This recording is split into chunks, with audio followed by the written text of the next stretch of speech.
Happy morning, everyone. My name is Krishnaveni. I am saying that you cannot change your future, but you can change your habits. And surely your habits will change in your future. Thank you. Myself, 9 from Grade-VII Sapphire.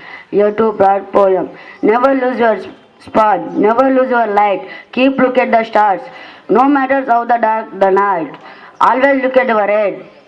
Never look at the back. Make best things. Do this and you are on the track. Thank you. Good morning everyone. Today GK questions is brought to you by Varun Tej from Grade-VII Sapphire. Question number 1. Which is the principal source of energy for the earth? Yes, you pick the right answer. Let us appreciate them. Second question. Which festival is known as the Festival of Light? Yes, you pick the right answer. Let us appreciate them. Thanks. Happy morning, everyone. I am Virat of 7th. Today I am going to give a short speech on C.V. Raman. Sir Chandrasekhar Venkata Raman was born on 1888 November 7 in Tiruchirappalli in Tamil Nadu. In 1930 he earned the Nobel Prize in Physics for his discovery of Raman effect. He was the first Asian and non-white to receive the Nobel Prize in any branch of science. Thank you. Today news is brought to you by P. Vikasala of Grade-VII Sapphire. International news.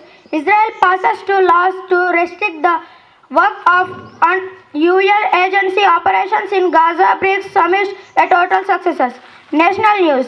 Million killed in ongoing operation in Jammu's Sundarbani sector. State news. Telangana's finances pressure as revenue capital receives deep cash on owners of crackers shop which caught fire. Sports.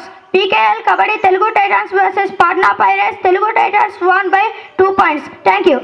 Everyone, I am Abhi Vishnu from Grade-VII Sapphire. Today I am here to give a small speech on mom love. A mother cannot just only give birth to a child, but he takes a lifelong decision to take care of her child. The only unconditional love in the world is the mother's love. I love my mother. My mother is my inspiration, my best friend and my guiding light. My life could not be beautiful without my mother. Thank you.